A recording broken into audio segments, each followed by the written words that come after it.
Messieurs, dames, bonsoir. Nous allons démarrer dans un instant cette rencontre. Je vais simplement le précéder par quelques mots pour vous remercier de votre présence, nombreuse ce soir, pour un thème qui nous est cher et qui m'est cher aussi à titre personnel. J'ai commencé ma carrière à l'Éducation nationale en tant qu'enseignant, enseignant de mathématiques dans des collèges, des lycées, enseignement public en zone sensible, puis enseignement privé sous contrat, avant de devenir chef d'établissement. J'ai un nombre incalculable de souvenirs en réunion parents-professeurs où les parents me disent « mais que voulez-vous, j'étais nul en maths, donc il n'y a rien à faire ». C'est-à-dire que toute la démarche d'accompagnement, de remédiation qu'on essaye de mettre en place était anéantie par des préjugés sur les maths. Comme si c'était une matière un peu à part. Il y a les matières dans lesquelles on peut progresser, et puis les matières qui sont un peu atypiques et qu'on n'arrive pas à apprivoiser. Donc, la question, et il y en a, je ne vois pas une personne qui n'a pas réagi au titre de la conférence « Faut-il encore enseigner les mathématiques ?» On va vous répondre en 3 lettres, puis la conférence sera terminée. Je sais que dans cette salle sont présents des personnes qui sont directement concernées par les mathématiques, IPR, IAIEN, chef d'établissement, professeur de mathématiques, mais plus largement, plusieurs comités éducatifs sont représentés ici, d'établissements amis, d'établissements partenaires, d'établissements de l'académie et au-delà, parce qu'on est tous très curieux de savoir, même si on a une petite idée lorsqu'on a cherché sur Internet ce que vous allez peut-être présenter, on est très curieux et on est surtout très intéressé de découvrir cette approche. Ce que je peux dire en tant qu'enseignant en stand-by actuellement, puisque je suis en disponibilité de l'Éducation nationale, c'est que je me suis retrouvé parfois bien seul vis-à-vis de l'institution nationale par rapport à une aide, à des consignes, à des directives. Et j'ai vu au fil des années des réformes, des approches qui, à mon sens, nous éloignaient de plus en plus de l'enseignement agréable des mathématiques et de la réflexion. Et donc, je sais que vous avez à cœur de vous rapprocher des points fondamentaux. J'aimerais que vous exposez, vous expliquez comment la rencontre s'est faite avec M. Torossian. Roger, tu veux bien dire quelques mots? Donc, j'en profite pour ceux qui ne connaissent pas encore pour vous présenter M. Roger Azria, professeur émérite alors que je ne me trompe pas. Directeur de recherche émérite au CNRS. Bon, mais on ne va pas parler de moi ce soir. Et aussi administrateur d'Orthe-France, qui va nous expliquer comment la rencontre s'est faite avec M. Torossian. Voilà, c'est lors d'une remise de médaille que j'ai rencontré M. Tristan Lecoq, et je lui ai dit qu'on cherchait un conférencier top niveau pour nous faire un séminaire sur l'enseignement des mathématiques en France. Et il m'a tout de suite donné le nom de M. Torossian. J'ai contacté M. Torossian qui m'a immédiatement répondu qu'il était tout à fait d'accord et heureux de venir chez nous ce soir. Et c'est comme ça que vous êtes arrivés. Je vous remercie à titre personnel. Voilà. Alors, d'abord, je veux dire que je suis extrêmement ravi d'être là aujourd'hui, dans ce lycée, ce très beau lycée. J'ai quand même fait un petit peu d'études, j'ai un petit peu regardé aussi comment vous travaillez ici, et je veux dire que le projet pédagogique que vous y développez est vraiment, je veux dire, parfaitement évolué, et qui donne envie, d'une certaine manière. Envie à ceux, notamment, qui ont eu peut-être moins de facilité que d'autres. Et j'allais dire que le slogan que vous développez, de dire qu'on fasse en 2 ans, 3 ans, 4 ans, des choses, ça n'a pas d'importance. La vie est longue, hein, et je dirais à la fin, les mathématiques ne sont pas réservées au génie. Et ça, c'est important. C'est-à-dire que, alors, comme vous l'avez dit, maintenant j'ai rejoint la direction générale de l'enseignement scolaire comme conseiller spécial auprès du DGESCO, et j'ai la charge de piloter la mise en place de ce rapport que nous avons écrit avec Cédric Villani, 21 mesures, 21 mesures pour l'éducation, enfin pour l'enseignement des mathématiques. Rapport qui est lui-même traduit déjà en espagnol, puisque à la fin de la semaine, je pars en Argentine, parler de ça en Argentine. Donc vous voyez, on est assez intéressé. Alors, je veux dire qu'il y a deux questions qu'il ne faut pas confondre. La première question, c'est est-ce que les maths sont utiles? Alors, la réponse est assez simple, et j'allais dire que l'environnement aujourd'hui, j'allais dire du monde qui nous entoure, la réponse est devant nous. C'est évident, oui, les mathématiques sont utiles parce que, en fait, le monde est devenu mathématique. Et donc, vous voyez, il y a 50 ans, ce n'était pas si évident que ça. Aujourd'hui, vous l'avez dit, la data, la puissance des ordinateurs, demain les ordinateurs quantiques, toutes ces choses-là font que, oui, il est simple de dire à quoi servent les maths. Pourquoi les maths sont importantes. Et j'entends bien qu'il y a deux questions. Il y a deux questions différentes qu'il faut avoir en tête tout au long de cet exposé, et c'est ce que je vais essayer de présenter en 3 temps. Pourquoi les mathématiques sont utiles? Ça, c'est le côté facile. Ça, c'est le genre de conférence que vous avez, que vous trouvez, vous invitez un chercheur, vous lui dites, faites-nous un bel exposé sur les mathématiques pour donner envie aux maths, aux jeunes, etc. Alors ça, c'est le côté facile.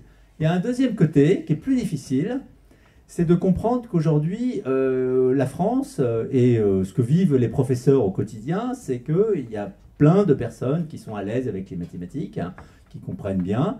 Et puis, il y a effectivement des gens, des élèves, des Français, des citoyens dans le monde entier qui ont une difficulté avec les mathématiques. Et ce n'est pas uniquement français, c'est dans le monde entier, partout sur la planète.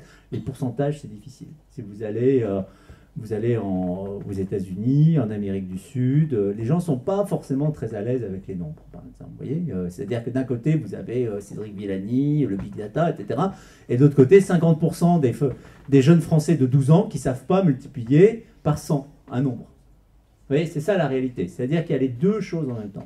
Et la troisième, la difficulté, ce n'est pas, j'allais dire, à quoi servent les maths, et faut-il enseigner les maths. La vraie question, c'est faut-il enseigner les maths à tout le monde?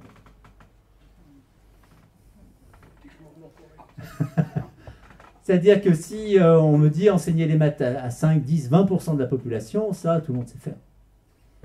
Tout le monde sait faire d'enseigner les mathématiques à 20% de la population. Et dans certains pays encore, aujourd'hui, les mathématiques ne sont enseignées qu'à 5% de la population. C'était le cas, et on le verra tout à l'heure, de la France, hein, il y a encore 50 ans. Ou 60 ans. Vous voyez? Donc la vraie question, c'est une question de l'ambition sociétale. C'est-à-dire collectivement, qu'est-ce que nous voulons en tant que société, en tant que membre d'une communauté intellectuelle, une nation, etc. Voilà, est-ce qu'on veut partager quelque chose? Et pourquoi le faire? Parce qu'effectivement, on peut dire qu'il y a des machines, on va en reparler. Ok, mais ça, on va dire que les machines, elles savent tout faire. Je veux dire, mais elles n'expliquent pas tout. Et j'ai eu l'occasion, et pourquoi je suis doublement ravi d'être ici, j'ai eu l'occasion d'aller enseigner en Israël, quand j'étais chercheur au CNRS, au Weizmann Institute. Donc effectivement, j'ai passé 17 ans au CNRS, et donc j'avais d'excellents étudiants, exceptionnels même. J'allais dire que le cours de master que j'avais fait à Paris 7, qui m'avait pris à peu près 6 mois, je l'ai fait en 1 mois au Weizmann Institute, hein, tellement les étudiants étaient bons et ils travaillaient. Hein, alors le professeur était ravi, d'une certaine manière, d'avoir de bons étudiants, etc. Mais ce qui m'a intéressé aussi, c'est le côté, je me suis dit, mais il y a quand même dans ce pays, c'est formidable, quand vous allez à Jérusalem, vous trouvez aussi des gens qui sont à l'étude, qui passent quand même beaucoup de temps sur 3 phrases qui ont été écrites il y a 3000 ans. Et alors, je vous avais dit que vous étiez un peu provocateur, mais moi aussi. Et je me suis dit, et là, ça a été une sorte de révélation pour moi, c'est-à-dire que je me suis dit, alors d'abord, ce ne sont pas des idiots, loin de là, et s'ils font ça, c'est qu'il y a un intérêt, et il y a un intérêt qui apporte, enfin un intérêt très profond qui va au-delà d'une conviction purement religieuse, c'est-à-dire que c'est un apport en termes de compétences intellectuelles qui est formidable. C'est-à-dire que, en vérité, la fonction des mathématiques, hein, bien sûr, il y a cette fonction qu'on va voir. Hein, donc, je fais le résumé de la conférence, comme dans tout bon cours, on fait d'abord le résumé. Il y a bien sûr les fonctions, mais si vous rentrez par les fonctions, c'est-à-dire l'utilité, vous allez être coincé, en fait, dans votre démonstration. Parce qu'on va vous dire, oui, mais ça, j'ai pas besoin de 800 000 ingénieurs par an en France. D'accord ? Et si je vous demande combien d'ingénieurs de top niveau il faut en France en termes mathématiques, bah, si vous arrivez à 10 000, vous êtes au maximum. Vous voyez ? Et il y a quand même 800 000 personnes. Donc là, vous voyez, on rejoint la question, c'est que si l'enseignement des mathématiques, c'est uniquement pour la fonction supérieure, technique, etc., eh bien, ça ne résout pas la question de l'apprentissage pour tous. Donc si on veut répondre à cette question, on est obligé d'aller chercher quelque chose qui est au-delà des mathématiques et qu'on va retrouver, par exemple, dans l'étude de la Bible. Et donc, il y a un parallèle en termes de compétences, et c'est pour ça qu'il y a une sorte de modernisme. Il ne faut pas croire qu'on va pouvoir, la science va mettre, ou les mathématiques vont mettre à la poubelle quelque chose, les autres sujets, et j'encourage sérieusement les gens à y regarder de près. Et j'espère que vos jeunes sont quand même intéressés aussi par la culture humaniste. Parce que ce qu'on apprend dans la littérature, dans les textes anciens, eh bien, c'est la même fonction, en vérité, que les mathématiques aujourd'hui. C'est ce qui reste, on a tout oublié. Ouais, c'est ça. Voilà. Alors, bien sûr, le monde est devenu mathématique, on l'a dit, l'Internet, alors ça c'est assez facile, hein, tout est digitalisé maintenant, l'industrie, la modélisation, il n'y a pas un avion aujourd'hui qui n'est pas fait par modélisation. Ça veut dire, il faut bien comprendre ce que ça veut dire d'un point de vue des processus industriels, ça veut dire qu'on ne construit plus de prototypes. Avant, on avait des gens qui jusqu'à les derniers Airbus, eh bien, on faisait des essais en soufflerie, on donnait une médaille à un pilote pour dire, allez, monte dans l'avion, essaye, voir, etc., circule pendant... Et voilà, c'est fini ça. Maintenant, on fabrique, les voitures, les avions sont fabriqués du premier coup, et ça fonctionne. Et ça fonctionne. Il y a encore les crash tests qui sont réellement faits encore aujourd'hui, mais c'est dans quelques années, c'est fini. Il n'y aura plus de crash tests. Ils sont tous modélisés. La prédiction, la banque, l'assurance, le commerce, bien entendu. Hein, je veux dire, ça, on le sait depuis très longtemps, mais vous allez voir, on va en reparler. C'est pas une histoire qui remonte, qui n'est pas récente. Hein. Je veux dire, déjà, au XVIIe siècle, on était déjà dans ces histoires. La sécurité, le commerce, la sécurité, que ce soit au terme de commerce ou la sécurité individuelle, évidemment. Hein. Je veux dire, ici, il y a des caméras, on surveille. Je suis venu avec un taxi Uber qui m'a dit exactement à quelle heure j'allais venir, mais malheureusement, il n'avait pas prévu Google n'avait pas prévu la manif. Encore que la manif, c'est pas ça, c'est que surtout les forces de l'ordre qui avaient bloqué l'avenue Diderot. Et plus généralement, évidemment, tous les métiers en lien avec ce que vous avez dit, l'intelligence artificielle, etc. Donc toutes ces choses-là, c'est en gros, j'allais dire, excusez-moi de vous le dire un peu brutalement, c'est ce que vous lisez dans les journaux. C'est ce qu'on entend dans la plupart des conférences. C'est-à-dire, voilà, ça, c'est super important, il nous faut des ingénieurs. Samedi, je serai avec... à l'école centrale, on fait une centrale Supélec qui a fusionné, et donc les cursus ont fusionné, et la question c'est évidemment, voilà, tous nos étudiants de centrale Supélec vont travailler là-dedans. Tous les étudiants, ils sont 800, ils vont tous travailler là-dedans, donc il nous faut renforcer nos cursus en mathématiques. Oui, d'accord, mais ils sont que 800. 800. Et si je fais la somme des emplois ici, les emplois directs, eh bien, j'arrive pas à 800 000. Vous voyez, c'est ça le problème. Et ça, personne ne vous le dit. Alors, évidemment, il y a un autre enjeu là qui concerne directement nos professeurs, c'est la pénétration finalement de l'intelligence artificielle et dans l'enseignement. C'est-à-dire, lors de notre mission, INRIA nous a dit, nous travaillons pour l'émergence du professeur augmenté. Alors, il ne faut pas confondre, il ne s'agit pas de salaire, hein, je vous dis tout de suite. Ça se saurait. Non, il s'agit de l'augmentation, c'est-à-dire l'intelligence artificielle va vous aider à, j'allais dire, comprendre la difficulté scolaire. Vous avez, pour un professeur des écoles, la tablette va vous dire, ah bah oui, mais là, sur la multiplication, il n'est pas très bon. Vous le mettez en... la machine va le mettre automatiquement en formation, en accompagnement personnalisé, en quelque sorte. Donc voilà. D'une certaine manière, si on réfléchit d'un point de vue très intellectuel et philosophique, l'émergence d'une industrie, puisqu'il s'agit actuellement, il y a 300 startups en France sur ces questions, c'est un enjeu majeur au niveau mondial. Je veux dire, là, bon, ça concerne, j'allais dire, comment dire, on verra le niveau L3, technicien et ingénieur. Là, ça concerne tous les parents. C'est-à-dire qu'il faut bien comprendre que c'est comme Google, c'est-à-dire que s'il y a une industrie qui émerge autour de l'e-education, ça veut dire qu'il y a un flux d'argent colossal qui arrive sur le marché.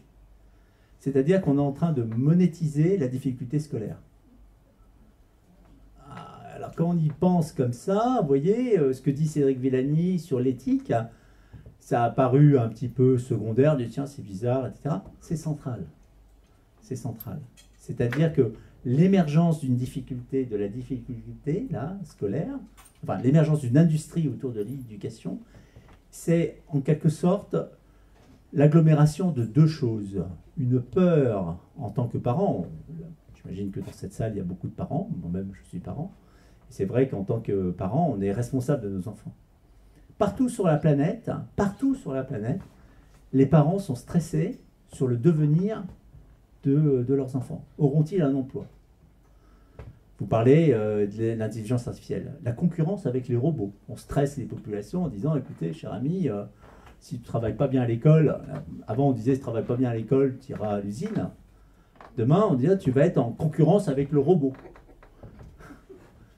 Tu n'auras pas d'emploi, parce que les robots seront meilleurs que toi. Ce qu'on a dit tout à l'heure.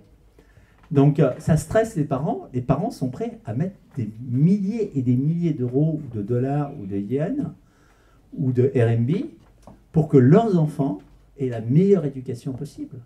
Et donc, il y a la moindre difficulté scolaire est monétisée et transformée en marché, que ce soit des emplois, professeurs par exemple, second professeur par exemple, comme on voit dans les pays asiatiques, tous les élèves ont un deuxième, troisième, quatrième professeur de maths.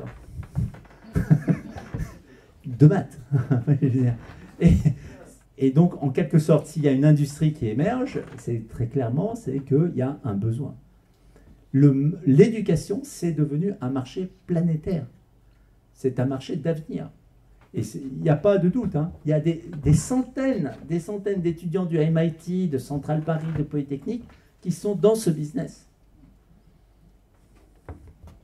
Voilà. Donc, et c'est vrai, quand on est professeur, comment dire, le métier d'enseignant, un peu à la Peggy ou depuis Platon, c'est en quelque sorte la classe. C'est-à-dire, c'est l'espace, l'interaction humaine entre un professeur et puis des disciples, alors ils sont parfois 12, parfois 30, voilà, on retrouve un peu ces mêmes nombres partout sur la planète.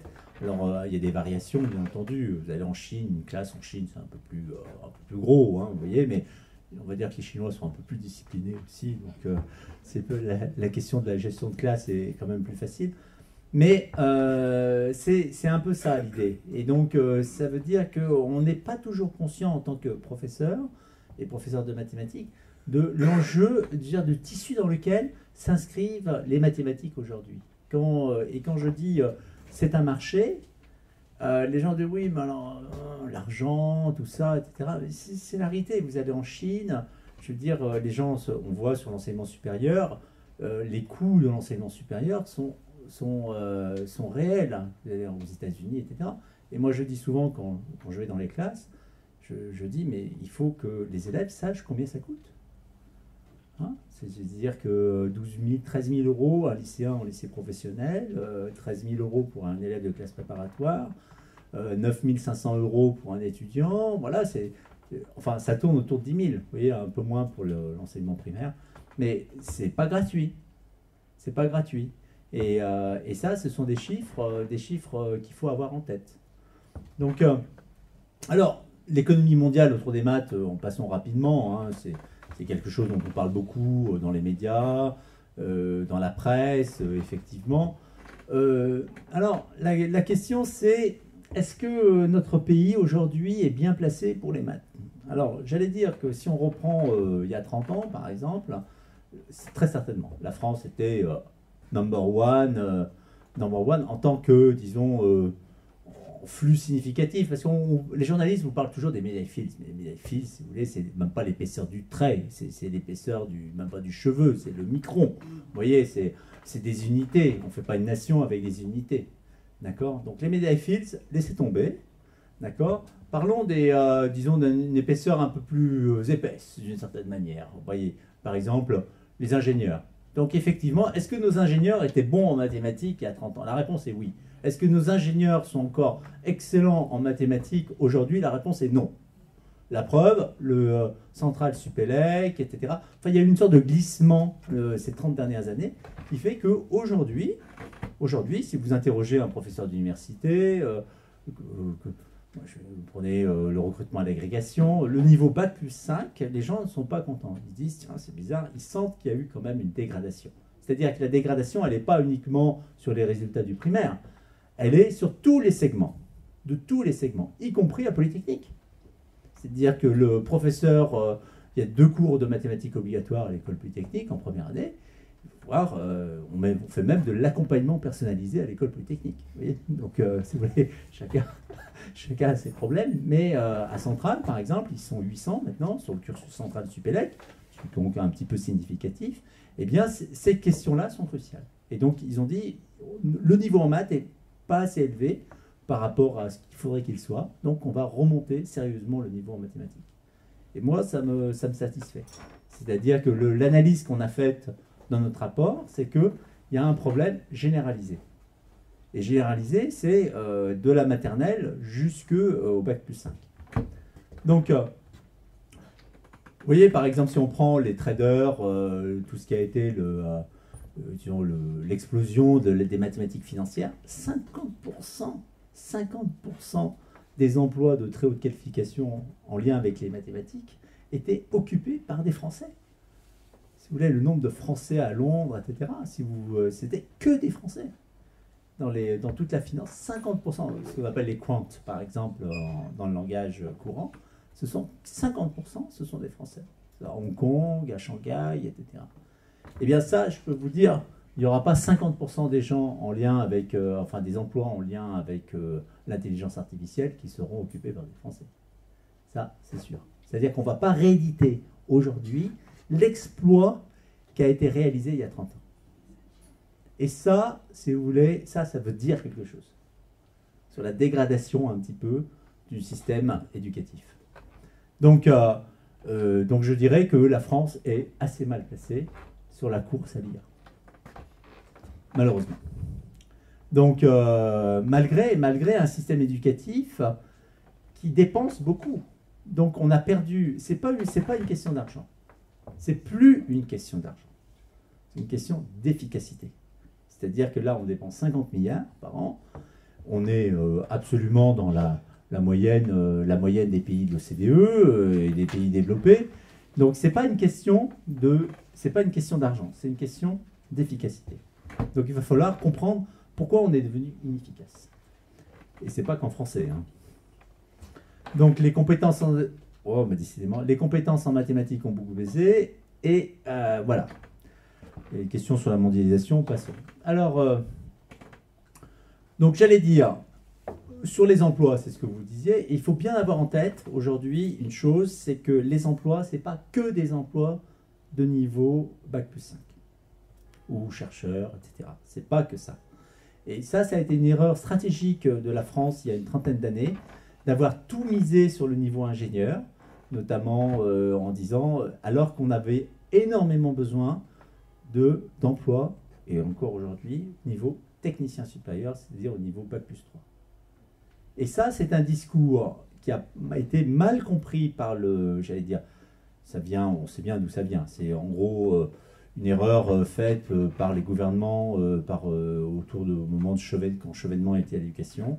Vous voyez, donc là, il y a une erreur stratégique. Donc, c'est-à-dire que ça veut dire que si, en termes de politique éducative, si vous vous trompez dans la stratégie à moyen terme, eh bien, vous créez du chômage. Ou vous créez une sorte de hiatus entre les demandes des industries. Par exemple, on le voit en informatique, on n'a pas besoin que de gens avec un doctorat. On a besoin de gens avec une licence, un bac plus 3, un bon BTS, etc. Ça, on trouve, ça correspond à un marché. Et les industries, partout sur la planète, on a des besoins de ce niveau. Alors, notamment au niveau en lien avec l'informatique. Et là, je crois que ici, on a bien compris cette problématique, me semble-t-il.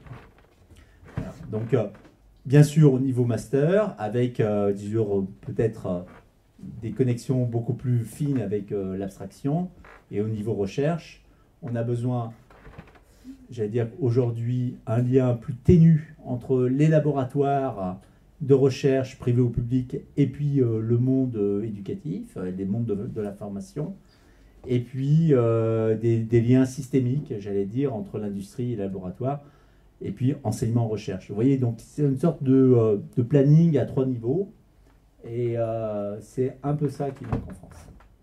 Vous voyez ? Alors, là, je vais passer quelques slides pour donner un peu un paysage global du système éducatif en France et puis de la situation voilà. Les gens en disent oh, le bac, ça vaut plus rien. On entend souvent ça dans les médias où les gens disent oui, mais à mon époque, le bac c'était quelque chose, etc. Bon, on connaît ce genre de discours, mais est-ce que c'est vraiment vrai? Est-ce que c'est vraiment vrai que tout le monde a le bac? Alors on dit 85% d'une classe d'âge. Mais alors, regardons un petit peu les diplômes. Alors ça, c'est des statistiques récentes. Alors, vous voyez, 30% d'une génération a une licence, à peu près.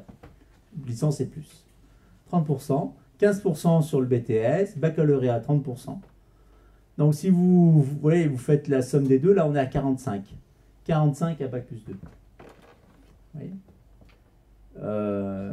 Voilà, aucun diplôme 6%, brevet 6%, CAP, BEP 12%. Vous voyez, donc effectivement, 6, 6, 12, 12 et 12, 24, 25, on est à 25%, la queue ici c'est 25%. Donc on confond souvent le taux de succès au baccalauréat, vous voyez, avec une sorte de réalité. Voilà. Donc ça, c'est quand même un peu éparpillé. Tout le monde n'est pas au niveau de la licence encore aujourd'hui. D'accord ? Ça signifie que 75% a un niveau bac ou plus, c'est ça ? Oui. Oui. Voilà, 45. On est à peu près sur l'objectif qui était annoncé. Oui, absolument. 80%. Oui, oui, oui. Mais bac et plus, encore 30 qui s'arrêtent au bac. C'est-à-dire des gens qui font un L1, par exemple. Vous avez un baccalauréat, je ne sais pas trop quoi, dans une section, et vous dites je vais faire L1 de droit, vous faites une année de droit, vous redoublez, une deuxième année, puis vos parents vous disent bon, voilà, c'est bon, il va falloir commencer un peu à travailler, vous cherchez un emploi, et puis vous retrouvez dans un premier temps, vous ne savez pas quoi faire, parce que vous avez juste le bac.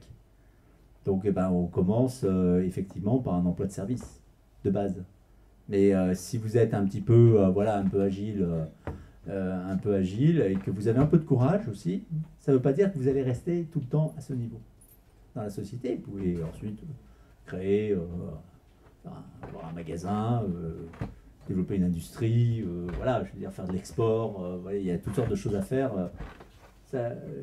Tout ne se résout pas au diplôme. Attention. Alors c'est vrai que le diplôme, c'est une sorte de garantie contre le chômage. Mais il ne faut pas inverser la chose. Souvent, le raisonnement, c'est, je veux dire, c'est pas parce que vous avez ok, mais si vous n'avez pas de diplôme, si vous avez des qualités intrinsèques, humaines, travailleurs, etc., vous réussirez dans la vie. Alors, le baccalauréat en France, ça. Alors, voilà la fameuse statistique qu'on vous voit. Alors, vous voyez, en abscisse, ici, vous avez... alors, évidemment, il n'y a plus personne. Donc ça, c'est l'année 2016, c'est pas l'année de naissance. Alors quand vous lisez un graphique comme ça, parce qu'il n'y a pas l'échelle, alors vous regardez, je donne une astuce, vous regardez les extrémités. Alors vous voyez 2016, donc vous voyez 2016, c'est pas les années de naissance, hein. C'est l'année de passage du baccalauréat, donc c'est ça que vous dites. Alors, eh bien, on va faire un test. Cher ami, vous avez passé votre baccalauréat en quelle année? En 62. En 62. 10% de reçu que j'avais. Donc 62, 66, 66 on est là, 56 on est là, donc on est à peu près là. Voilà, ici, 10% au baccalauréat général, 10% d'une génération. Et que des bacs généraux. Personnellement, j'ai passé le bac en 1982, on est là. Et donc là, voilà, il y avait 20% de ma génération qui était à peu près au bac général. Et puis vous aviez à peu près 7, enfin, on va dire 10% au bac techno. Et donc vous voyez, les bacs généraux, j'allais dire qu'aujourd'hui, dans le baccalauréat général, on plafonne aux alentours de 40%. On a 15% de bac techno et 22% de bac professionnel avec une montée très rude, là, ici, si vous regardez, vous voyez bien qu'il y a une rupture, là. Alors ça, c'est intéressant, cette rupture ici, là, qu'est-ce qui se passe? Là, c'est un accélérateur. Eh bien, c'est quand nous sommes passés du bac pro en 4 ans au bac pro en 3 ans. Voilà, il y a eu un effet accélérateur, ça a accumulé, là, vous voyez. Et donc ça, c'est un effet structurel. Voilà, donc, alors, le baccalauréat, alors j'aime bien montrer ces cartes qu'on voit assez peu souvent, parce que nous sommes, j'allais dire, les éducateurs, les professeurs, on est attaché quand même à des valeurs qui sont autour de l'égalité des chances,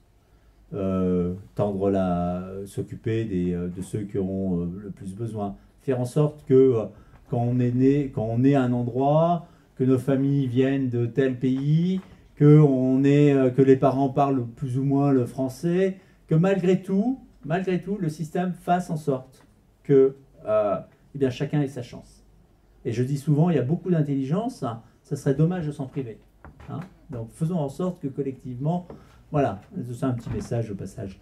Alors, vous voyez, donc cette carte, donc en abscisse, on voit à peu près 50, et puis là c'est 80, alors plus c'est foncé, plus le taux est élevé. Et c'est l'espérance d'obtenir le baccalauréat pour un élève de 6e, toutes voies confondues. Alors vous voyez que aujourd'hui, hein, chiffre 2015, hein, donc quand vous êtes dans le nord de la France, vous voyez, votre espérance est plus faible que si vous êtes dans le Limousin. Alors, ça peut paraître un peu étrange. Vous dites, tiens, le Limousin, c'est que des paysans, illettrés, etc. Non, les choses sont beaucoup plus subtiles parce que le corps professoral est très attaché à la réussite. Il y a encore les territoires, l'attache à la terre, et donc faire réussir les enfants de la terre, c'est quand même une mission de l'école. Voyez, et donc on retrouve un peu l'école de la Troisième République, hein, quelque part. Vous voyez, et alors on a des choses très, très marrantes, par exemple Académie. Alors on sait, alors évidemment ici sur l'Île-de-France, on est enfoncé parce qu'il y a de la richesse, vous voyez, etc. Mais vous voyez, quand vous regardez Caen et la Bretagne, c'est deux choses très différentes. Et alors là, il faut aller creuser sur la culture. Eh bien, la Bretagne, par exemple, il y a beaucoup d'écoles privées. En Bretagne, il y a encore le catholicisme est encore très fort en Bretagne. Et donc, il y a une sorte d'encadrement, un engagement des parents autour de l'éducation. Et ça, c'est des choses qui se mesurent. Vous voyez, Rhône-Alpes aussi, en Savoie, en Alsace, on travaille, hein, c'est bien connu, tout l'est de la France. Et que vous voyez la différence entre Montpellier et Toulouse. C'est spectaculaire. Hein. Montpellier, vous savez, c'est l'académie la plus pauvre de France. Voilà. Donc, Toulouse, ben, on a les ingénieurs, voilà, ça irrigue le territoire. Donc, vous voyez, c'est des choses assez intéressantes. Alors, les compétences de base. Alors, j'aurais pu vous montrer une slide comme ça sur les mathématiques. Je vous parle sur le français. Alors, regardez, ça, c'est par des jeunes nés en 1992. Alors, est-ce qu'il y a des gens qui sont nés en 1992, là ou, voilà, oui, très bien. Par des jeunes en difficulté de lecture. En difficulté de lecture. Alors, 28% et plus. Alors là, vous voyez, c'est-à-dire que 30% des enfants, enfin des jeunes, parce qu'ils ce sont plus des enfants, qui sont nés en 1992, hein, ont des difficultés de lecture. On retrouve le nord de la France. Là. Spectaculaire. Et là, on est à 6% pour les... Et là, on retrouve, vous voyez, la Creuse, l'Allier, le Rhône. Il faut connaître un peu sa géographie. Hein, quand on fait une conférence, voilà.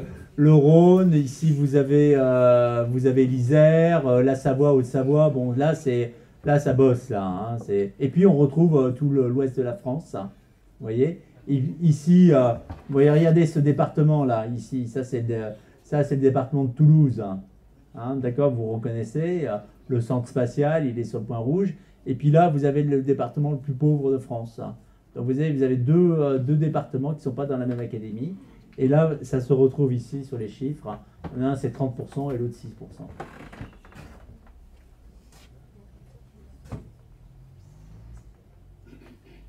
Ça calme. Hein, on peut le dire.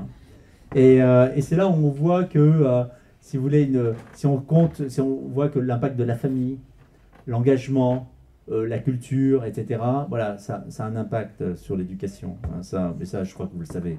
Hein. Deux défis majeurs pour l'enseignement des mathématiques et pour, j'allais dire, pour le français, pour tout, c'est vrai. C'est-à-dire que, d'un côté, en termes de nation, en termes de besoins économiques, en termes de, disons, de volonté politique, l'affichage, 50% d'une classe d'âge au niveau de la licence. Hein, on est à 30, vous voyez. Donc l'idée, c'est de monter encore les 20 points, vous voyez, pour arriver à avoir effectivement, voilà, pour que la France, ce pays-là, soit au niveau des enjeux économiques mondiaux. Mais dans un même temps, encore trop de personnes qui ne maîtrisent pas les fondamentaux. Et voilà, c'est ça la grande difficulté de notre pays aujourd'hui. Et c'est pas que la France.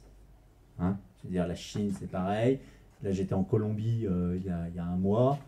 Je veux dire, les taux de scolarisation en Colombie, c'est pas 100%. Je vous le dis tout de suite. Hein. Donc, on n'est même pas sur les compétences de base. On est sur la scolarisation. Vous voyez, l'Amérique latine, le Mexique, vous allez en Asie du Sud-Est, etc. Vous avez en Inde. Donc, il n'y a pas que... oui, on a un peu d'avance parce qu'on a 100% de scolarisation. Encore qu'il y a une partie significative des gens qui sortent leurs enfants des écoles. Mais voilà, on a des enjeux au niveau mondial. Il faut bien avoir ces chiffres en tête. Mais c'est donc qu'il y a ces grands écarts, d'une certaine manière. Et le système éducatif, finalement, va refléter cet écart. Et tout l'enjeu, c'est de faire en sorte d'atteindre, d'être gagnant sur les deux tableaux. Et ça, c'est difficile. Et ça, les professeurs, vous le sentez évidemment dans les classes, parce que vous sentez bien qu'il y en a qui vont peut-être faire une licence, qui vont être, en travaillant un peu, vont y arriver. Et puis là, il y a peut-être des élèves qui vous disent... Vous vous rendez compte qu'en fait, c'est pas qu'il n'arrive pas à résoudre l'exercice de maths, c'est qu'il ne comprend pas l'énoncé. Parce qu'il y a 3 mots qu'il ne comprend pas dans l'énoncé et que ça le bloque.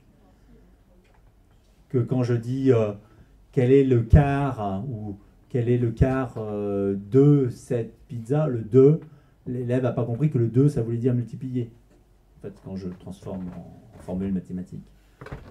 Voilà, donc... alors... En quelque sorte, on pourrait résumer ça comme l'excellence et l'égalité des chances, quelque part. Vous voyez, c'est un peu ça l'enjeu. Et ça correspond un peu à la philosophie du ministre. C'est-à-dire ne pas avoir peur de proclamer deux choses, que l'égalité des chances, ça ne veut pas dire le nivellement par le bas, et ça ne veut pas dire que tout le monde est au même niveau. C'est pas ça que ça veut dire. Vous voyez, c'est pas la moyenne pour tous. C'est l'égalité des chances pour tous. C'est-à-dire, on sait bien qu'il y a des gens qui seront meilleur dans les relations humaines. Il y a beaucoup d'intelligence. Il y a 10 formes d'intelligence. Il y a l'intelligence mathématique, on va dire, mais il y a... Et vous avez, des fois, on a des ingénieurs ou des élèves en classe préparatoire. On se dit, bon, il faudrait qu'ils fassent un peu plus de sport, peut-être, qu'ils lisent un peu plus de livres, qu'ils étudient, qu'ils arrivent à parler à leur prochain. Vous voyez, c'est des choses quand même qui sont utiles dans la vie. Si vous voulez réussir dans la vie, il ne suffit pas d'avoir des connaissances. Il faut savoir, si vous êtes... vous êtes cassant, vous savez pas respecter autrui, vous n'allez pas faire beaucoup de business. Hein. Enfin, je veux dire, sauf que vous êtes déjà le patron, mais si vous n'êtes pas déjà le patron, vaut mieux mettre un peu de l'eau dans son vin, comme on dit. Hein. C'est bien connu, ça. Ben, c'est des choses qui ne s'apprennent pas à l'école, ça. Par exemple, je dis souvent, il y a des gens qui n'ont peut-être pas de très bons résultats, mais ils sont malins. Ils arrivent à faire travailler les autres, par exemple. Vous voyez, c'est quand vous faites les TPE, vous mettez dans le bon groupe, etc. C'est certain, ils vont réussir. C'est sûr, c'est sûr. Même s'il a des mauvaises notes, il va réussir, c'est certain. Donc, soyez rassurés en tant que parents. Je veux dire, l'affaire est beaucoup plus compliquée. C'est pas parce qu'on a de mauvaises notes en maths qu'on est voué à l'échec. Hein. Les choses sont beaucoup plus complexes. Hein. Alors, porter une excellence en plus grand nombre, garantir la maîtrise des compétences, garantir l'égalité des chances sur les territoires. Et ça, c'est un programme qui peut se développer un peu partout sur la planète. Alors j'allais dire, bon, tout ça très bien, mais on a parlé essentiellement que d'économie, quelque part. Hein, d'argent, en disant, oui, les besoins de la nation, l'industrie, le business, etc. Enfin, moi, je veux dire, des choses... Bon, c'est vrai que c'est un peu le discours aussi des parents, hein, je veux dire, mais alors, oui, si déjà on résout les questions économiques, réussir dans la vie, réussir sa vie économique quelque part, en tant qu'acteur économique, c'est déjà une bonne raison. J'allais dire que c'est quand même bien d'avoir les moyens quelque part. Vous voyez, c'est ce que je veux dire d'une certaine manière. Être utile à son pays, participer à l'aventure de l'intelligence artificielle. Quand nos anciens ont participé à l'industrie aéronautique, à l'industrie nucléaire, par exemple. Voilà, c'est déjà il y a un engouement sur la planète hein, autour de l'IA. Quand vous allez en Chine, je parlais du Weizmann Institute, ça dégage de l'énergie là-bas. Hein, je veux dire, vous allez, enfin, on sent que, voilà, je veux dire, l'avenir est ouvert. Mais c'est certainement pas la seule raison, parce que si c'était ça, c'est ce que j'ai dit tout à l'heure en introduction, on ne serait pas, comment dire, d'abord d'un point de vue de la rationalité, on pourrait dire, si je voulais être vraiment, disons, tiré vers l'absurde quelque part, et vous allez voir pourquoi le mathématicien que je suis se permet ça, c'est de dire que, mais alors à ce moment-là, il suffirait on n'a pas besoin on pourrait être sorte de sélectionner quelque part. Les personnes disaient, bah oui, toi tu seras ingénieur, voilà, toi tu seras technicien, et on fait ça très tôt, et puis on va faire des économies, voilà, je veux dire, on pourrait segmenter. C'est ce qui se passe encore dans beaucoup de pays, c'est ce qui se passait en France, quand il n'y avait que 10% de bacheliers. Hein, c'est-à-dire à la fin de l'école primaire, on passait un examen, et puis on disait, bah voilà, toi tu n'as pas réussi cet examen, tu as 11 ans, tu n'as pas réussi cet examen, ici, l'enseignement général pour toi, l'enseignement technique pour toi, l'enseignement professionnel, la mine ou les champs, ouvrier direct. Voilà. C'était comme ça avant. Et c'est encore comme ça dans beaucoup de pays. C'est encore comme ça dans beaucoup de pays. Je veux dire, et donc, alors on peut s'en offusquer aujourd'hui parce qu'on a changé de logiciel, mais il ne faut pas oublier l'histoire. Alors, j'allais dire... Alors, là, c'est ma dernière partie de mon exposé. J'allais peut-être dire 2-3 trucs sur les mathématiques. Je veux dire, qu'est-ce que les mathématiques apportent en tant qu'élément dans la société et surtout en tant qu'outil de réflexion. Parce que c'est ça qui m'intéresse. C'est qu'est-ce qui va se passer? Parce que, soyons clairs, les professionnels qui aujourd'hui utilisent les mathématiques, par exemple, si vous avez, je ne sais pas, prenons quelqu'un qui a 45 ans dans cette salle et qui utilise des mathématiques. C'est quoi les mathématiques qu'il utilise? C'est essentiellement les mathématiques du primaire. C'est la proportionnalité, c'est même si vous êtes commerçant par exemple, on va dire mon père est commerçant, donc je vois à peu près les mathématiques qu'il utilise. Ça ne va pas au-delà des pourcentages, soyons sérieux. Alors, je ne crois pas qu'il utilise la dérivée ou la primitive, vous voyez, dans sa vie de commerçant. Vous voyez, c'est ce que voulait dire Luc Ferry lorsqu'on l'a repris. On a un peu caricaturé ses propos. Ils étaient beaucoup plus malins que ce qu'on voulait faire croire. Donc effectivement, la dérivée, les primitives, l'algèbre générale, la théorie des groupes, la théorie des ensembles, est-ce que c'est utile quand on est commerçant? Alors, les mathématiques, ce n'est pas réservé à des génies.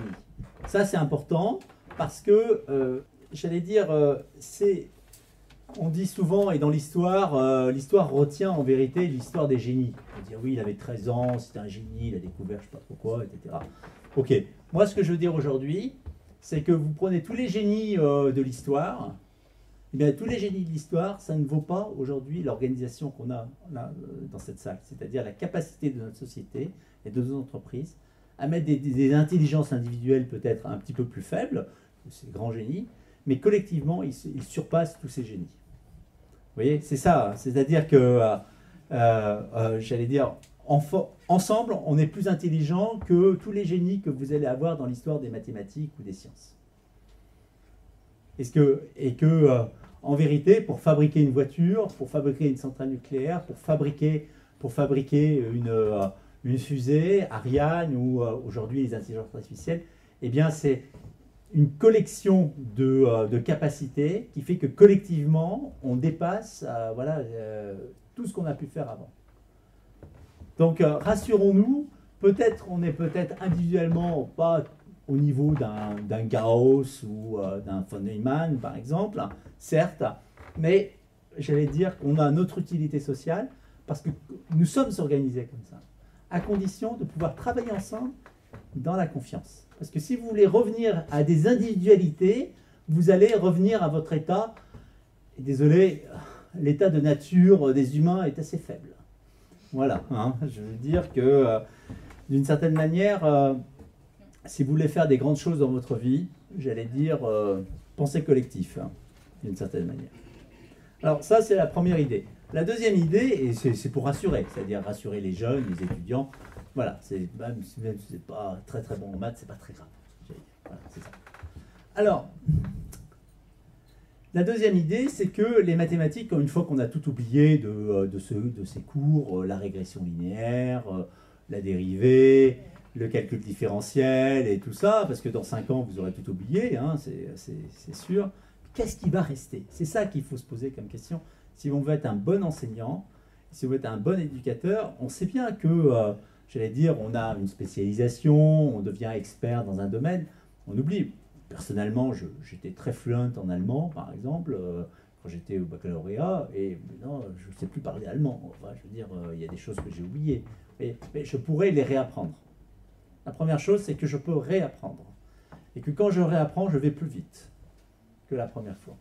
Vous voyez? Donc ça veut dire qu'une fois que j'ai fait un premier passage, donc j'ai développé des capacités d'apprentissage. J'allais dire que moi, quand j'étais étudiant, ou quand j'étais jeune, il n'y avait pas, voilà, il y avait Internet, c'est 95, 93, mon premier mail, j'ai envoyé mon premier mail en 1984, vous voyez, donc voilà, j'avais déjà mon bac. Mais j'allais dire que c'est des choses, à chaque étape, aujourd'hui, j'ai 53 ans, mais à chaque étape, je me sens parfaitement en phase dans ma société. C'est-à-dire que si vous regardez, aujourd'hui, vous fabriquez une machine, je suis provincial, mais là, il y a une machine à café, il y a 2 boutons. Alors j'ai lu quelque part que sur des machines à café, quand il y a 3 boutons, cette machine se vend moins qu'une machine où il y a 2 boutons. Et c'est vrai, je l'ai pu expérimenter, ma propre maman est perdue quand il y a la machine à café à 3 boutons. Vous voyez? Parce que c'est angoissant. Et vous prenez, il y a des... Et c'est vrai que et ça correspond à quelque chose de très profond dans le cerveau humain. Je vous le dis, c'est qu'on ne sait compter que jusqu'à 4. Vous voyez? Donc, au-delà de 4 choses, c'est le cerveau humain traite ça comme beaucoup. Donc, quand vous avez une machine ou une voiture avec plein de boutons, vous êtes sûr que 90% de la population ne va pas utiliser tous ces boutons, ils sont déjà perdus. Donc, c'est ça la réalité. Et ça, c'est les neurosciences qui nous apprennent ça. C'est pour ça qu'il ne faut pas trop d'informations. Donc, sur les machines à café, 2 boutons, ça suffit. Voilà. Et... mais alors, vous voyez, quand vous avez fait des maths, en quelque sorte, vous comprenez ces choses-là. Vous comprenez ces choses-là. Et donc, j'allais dire, ici, les mathématiques, ça permet dans un premier temps des outils efficaces pour penser de manière logique. Alors ça a des défauts, bien entendu. Mais par exemple, il y a l'histoire célèbre, vous la connaissez peut-être, c'était un statisticien pendant la guerre, et les armées avaient beaucoup de pertes en avion, et on a fait appel à ce statisticien, il dit oui, alors il faut mieux blinder nos avions, parce qu'il y a des balles qui... Voilà. Alors où est-ce qu'il faut mettre le blindage? Alors il y avait des ingénieurs, des militaires, surtout des militaires qui avaient dit, voilà, il faut blinder ici, regardez là où il y avait des impacts, il faut blinder là. Et Wald, un grand statisticien, a dit non, mais il ne faut surtout pas faire ça. Il faut blinder là où il n'y a pas de balles. Alors on dit, tiens, c'est bizarre. Ben oui, parce que si vous voulez, en quelque sorte, là où vous ne voyez pas de balles, ce sont les organes essentiels. C'est-à-dire qu'en gros, j'allais dire, pour donner une analogie, c'est comme vous allez aux urgences, vous ne voyez personne arriver avec un couteau planté dans le cœur aux urgences. Vous voyez, ça n'existe pas. Pourquoi? Parce que, évidemment, la personne est déjà morte. Vous voyez? Et donc, pour les avions, c'était la même chose. Une balle qui arrivait à un endroit vital de l'appareil, eh bien, l'appareil ne rentrait pas, et donc on ne pouvait pas observer l'impact de balle sur le blindage. Parce que, évidemment, l'avion n'était pas là.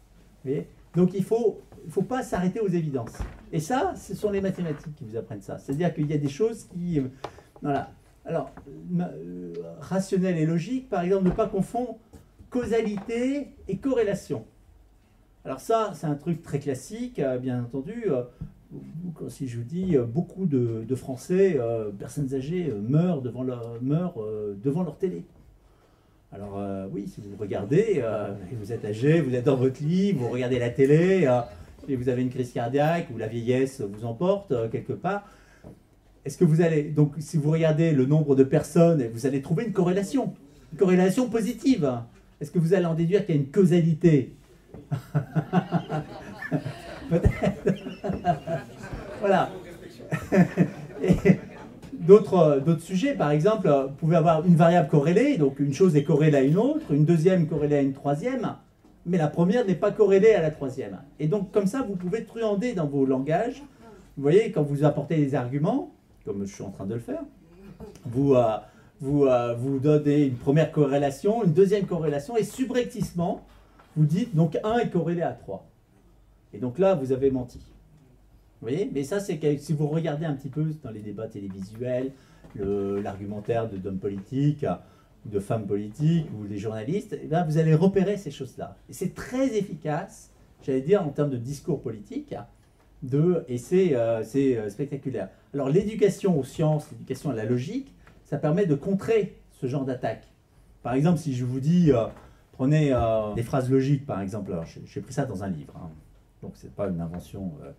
Si je vous dis, mais monsieur, vous n'avez pas démenti que hier, vous aviez eu un mauvais comportement à l'égard d'une dame, par exemple.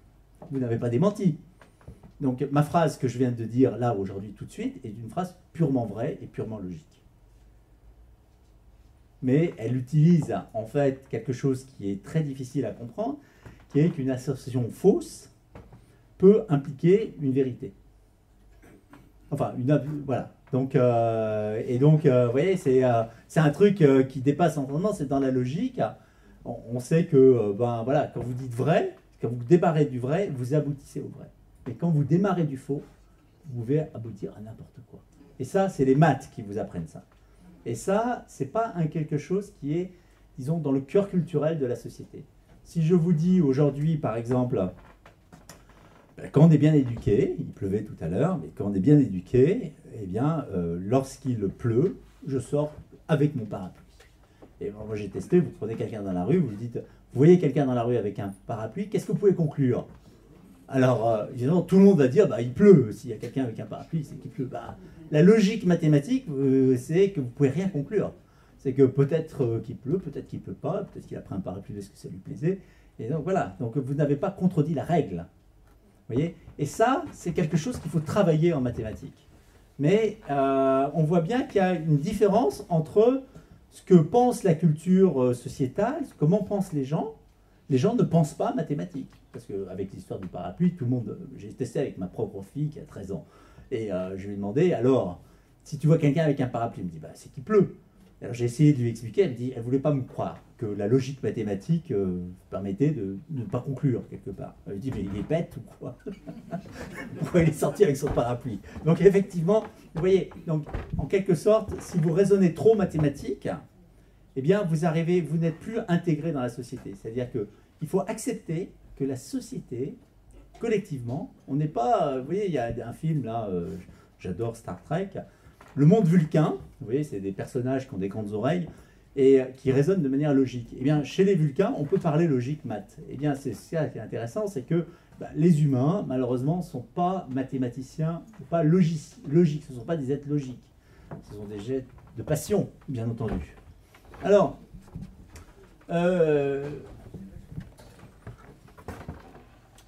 ça, c'est un truc intéressant, c'est que les mathématiques permettent de travailler l'abstraction. Et ça répond un petit peu à la première question de notre invité, enfin de la force invitante, pardon. Vous parliez des robots. Ah, les robots, ils font... Mais j'allais dire, je n'ai pas envie d'être l'esclave du robot. L'éducation en mathématiques, c'est la transgression. Et j'allais dire, je vais passer même directement... voilà, alors attendez, je reviens ici, voilà, c'est la transgression. C'est-à-dire que les mathématiques, c'est un lieu assez facile dans lequel on peut éduquer l'enfant à dépasser les règles. C'est un peu étonnant ce que je suis en train de dire. Et je pense que c'est ça qu'il faut retenir des mathématiques. C'est-à-dire que la transgression, on vous dit, on n'a pas le droit de diviser par 0. On entend souvent le truc. Eh bien, quand en mathématiques, on dit, mais on n'a pas le droit de diviser par 0, mais qu'est-ce qui se passerait si on pouvait diviser par 0? Le carré d'un nombre est positif, mais qu'est-ce qui se passerait si le carré d'un nombre était négatif? Voilà. Donc, et c'est là, on voit tout le cheminement dans l'histoire des mathématiques, c'est que les découvertes mathématiques résultent de transgression. C'est-à-dire transgression de l'ordre établi. Donc ça répond partiellement un petit peu à la question qui est une question fondamentale, du positionnement des apprentissages dans un monde qui va être un petit peu automatisé.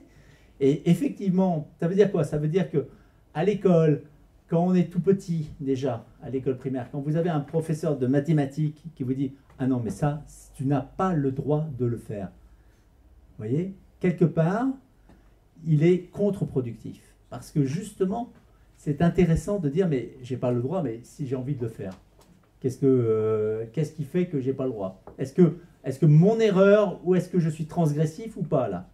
Je veux dire... Et donc, toute l'histoire des mathématiques, c'est ça. C'est-à-dire, c'est ne pas diviser par 0. Mais quand on regarde la notion de dérivée, qui a été une invention majeure du monde occidental, c'est effectivement dérivé par 0. En physique théorique, aujourd'hui, la renormalisation... c'est exactement la même chose. C'est-à-dire, on a des intégrales des infinis, traiter l'infini, c'est-à-dire traiter ce qui est inimaginable, ce qui est interdit, c'est le rôle des mathématiques. Et j'allais dire, cette éducation à la transgression, si on ne l'a pas, en mathématiques, vous voyez, c'est pas, j'allais dire, être transgressif dans la société, en économie, ça peut être dangereux. Vous ne payez pas vos impôts, vous voyez, c'est déconseillé. Hein. Je veux dire que c'est... voilà, transgresser les règles du droit, vous ne pouvez pas dire, tiens, je vais tuer mon prochain pour voir ce que ça fait, me mettre dans cette hypothèse. Si je tuais mon épouse, qu'est-ce qui se passerait? Vous voyez, vous ne pouvez pas faire ça. C'est déconseillé en tous les cas. Hein. Mais en mathématiques, vous pouvez mettre des choses, faire des raisonnements abstraits, et le mot le plus important en mathématiques, finalement, c'est le mot « si ». Si je me mets dans cet univers de pensée, qu'est-ce qui se passerait? Et c'est toute la richesse de la modélisation. C'est toute la richesse, par exemple, si vous voulez voir si votre raisonnement est un peu sérieux. Vous avez en face de vous quelqu'un, un homme politique ou un journaliste qui vous embête, etc. Et puis il vous dit oui, machin, etc. Il vous fait un petit raisonnement. Vous voulez voir si le raisonnement est sérieux, il faut mettre les paramètres à 0. Ça, c'est le conseil que je donne. C'est-à-dire, vous rentrez dans les cas extrêmes.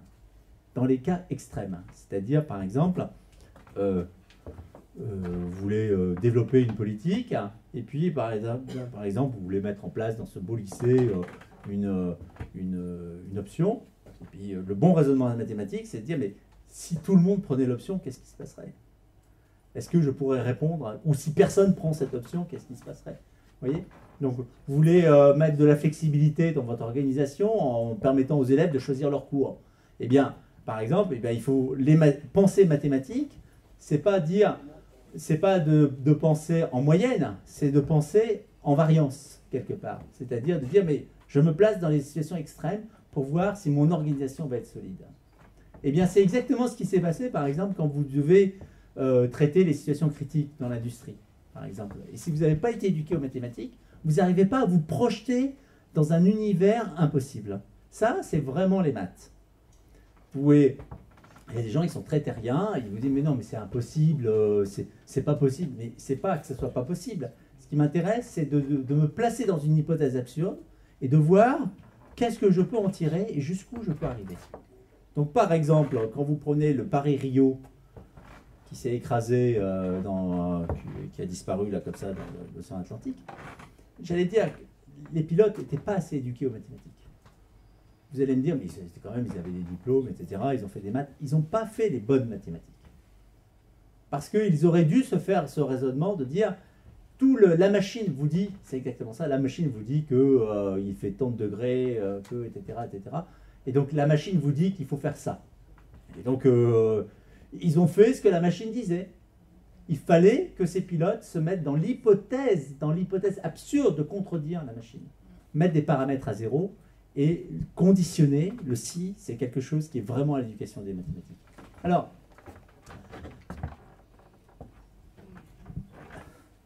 un sous-produit intéressant des mathématiques, c'est le courage. Le courage et la volonté. Et ça, c'est quelque chose qui peut être utile toute sa vie. Quand vous avez... pourquoi? Parce que l'être humain, je vous dis, c'est 4. Si je vous mets, par exemple, là, vous voyez sur cette table, là, il y a 4 objets. D'accord? Si je vous dis combien il y en a, vous me dites 4. Ça, et personne ne se trompe. Il n'y a personne dans cette salle qui va se tromper. 4, 0 erreur. Partout sur la planète. Hein. D'accord? Maintenant, si je mets 6 objets, par exemple 6 verres, 6 gobelets sur cette table, et je vous demande combien de loin, comme ça, à l'œil, combien il y en a? Il y en a qui vont dire 5, d'autres 6, d'autres 7. Vous allez voir quelques erreurs. Vous voyez? Le maximum de l'œil, du cerveau humain, c'est 4. 4, 100% de réussite. Ça ne nous amène pas loin. Hein. D'accord? Il paraît que la poule, c'est 12. Vous voyez, une poule, rien que l'œil, comme ça, la 12. Vous voyez? Donc, peut-être, c'est vrai qu'il y a beaucoup de poussins et que peut-être on a moins d'enfants, on va dire. Donc, la douzaine directe, là, vous voyez? Le courage. Quand on me dit, oui, mais alors, il y a des ordinateurs. OK. Il y a même des machines qui, on vous dit, ben, tenez, classez ces nombres du plus petit au plus grand. Ça, on trouve ça à l'école primaire. On vous donne 3 nombres. Alors, il y a 3, il y a 12, et puis 17, et puis on doit apprendre. Alors, on apprend le signe plus petit ou égal. Alors, on le met comme ça. Alors, 3, voilà. Donc, 3, les enfants, ils aiment bien. 3 nombres, c'est assez facile. Des fois, on fait le même travail avec des décimaux. Genre 3,7 et 3,14. Alors ça, c'est un classique dans les évaluations, parce qu'on sait qu'il y en a beaucoup qui pensent que 14 après la virgule, c'est plus grand que le 3, donc ils le mettent avant ou après, enfin bref. Et ça, sur tous les tests, je disais un test en Russie, il y avait exactement ça. Bon, d'accord. Maintenant, vous demandez à un enfant de 3e... de classer 25 nombres. 27, mettons la classe, du plus petit au plus grand. Alors, je ne sais pas si vous avez essayé. On ne peut pas dire qu'il y a un engouement collectif sur cet exercice. D'accord? On dit, mais attendez, monsieur, madame, on pourrait mettre dans Excel, on fait la fonction order, ou je ne sais pas trop quoi, tout de suite, c'est direct. Et puis on vous dit, mais attendez, qu'est-ce que je vais me faire avec 27? Les données du big data, c'est des millions, on n'est pas dans l'ordre de grandeur. Erreur pédagogique et didactique. Erreur. Très intéressant de faire classer 27 nombres par des élèves. ça ne sert à rien, c'est sûr. Non mais je veux dire, en termes mathématiques, ça ne sert à rien. La machine fait 1000 fois mieux. D'accord? Et puis elle ne se trompe pas. Et puis ce qu'elle fait avec 27, elle peut le faire avec 27 000. Donc vous voyez, votre inspecteur va vous dire, voilà, vous êtes un petit peu en peine de dire, mais pourquoi vous n'avez pas utilisé une machine, Excel, je ne sais pas trop quoi, etc. Eh bien, la réponse est la suivante. Et c'est vrai de beaucoup d'activités en mathématiques, etc. Ça donne du courage et de la méthode. C'est-à-dire, je prends un exercice absurde, mais ce n'est pas l'exercice, le résultat qui m'intéresse, c'est de faire en sorte que l'élève développe une stratégie. Ok, et qu'il ait un peu de courage, parce que avoir de la stratégie pour 3, ça c'est bon, c'est humain, les mammifères font ça, vous voyez. Mais pour 27, il faut balayer avec son œil, avoir une lecture rapide, repérer rapidement et mémoriser le nombre, etc. Donc faire un algorithme dans sa tête, etc. Quel est le plus petit nombre? Tac, avec l'œil, tac. Après, avec mon stylo, je souligne. Donc je suis ordonné.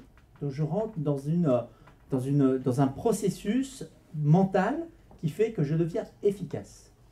Vous voyez? Et donc si vous êtes capable de ranger assez rapidement en temps fini 27 nombres du plus petit au plus grand, croyez-moi, même si cet exercice ne sert à rien, ça prouve quelque chose. Ça prouve que vous êtes organisé, que vous avez du courage et de la méthode. Et ça veut dire que vous êtes bien coordonné. Coordonné au niveau des sens. Et souvent on oublie la dimension humaine du sens, des sens physiques, hein, dans l'éducation, y compris en mathématiques. On ne parle pas qu'au cerveau. Je dis souvent, moi, à mes étudiants, je dis, mais qu'est-ce que tu vois? Qu'est-ce que tu vois? Quel mot vois-tu?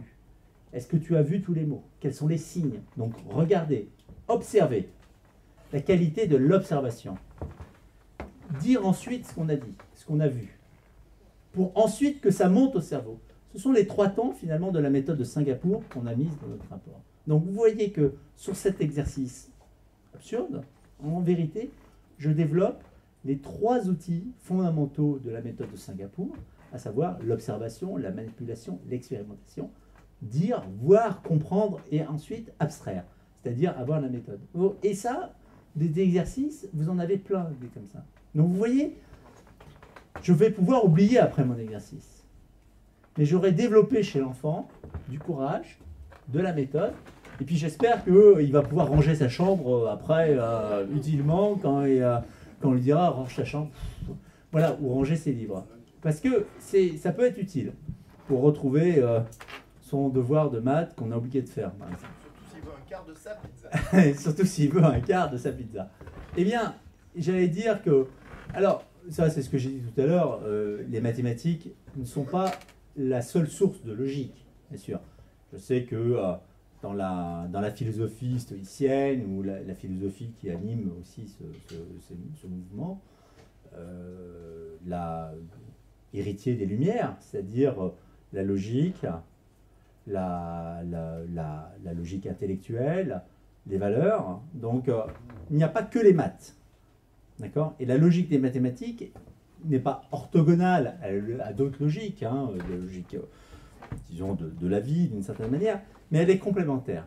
Donc, j'allais dire, les mathématiques ne disent pas tout du monde, et ça, je vais rassurer l'Assemblée, c'est que, vous voyez, vous pouvez être un expert en mathématiques, et finalement, un nain intellectuel en politique, ou en relations internationales, ou, j'allais dire, dans la vie sociétale. Donc, les mathématiques sont utiles certainement pour toutes les raisons qu'on a évoquées ici, mais elles ne résument pas la dimension humaine. Et donc, en quelque sorte, je ne suis pas spécialement inquiet par rapport aux machines, puisque, j'allais dire, peut-être qu'on vivra en harmonie, peut-être qu'on pourra épouser un robot, je ne sais pas moi, peut-être. Mais quelque part, la contradiction, l'argumentation, c'est-à-dire le dialogue dans le respect d'autrui, c'est ce qui constitue finalement la base de notre enseignement, mais j'allais dire depuis Platon.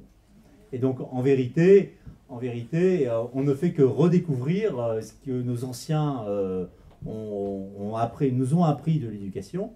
Et je crois qu'il serait un tort de croire que, j'allais dire, que l'humain a tant changé qu'il faille mettre à la poubelle tous les enseignements de nos anciens. Et je terminerai par ce propos. Merci.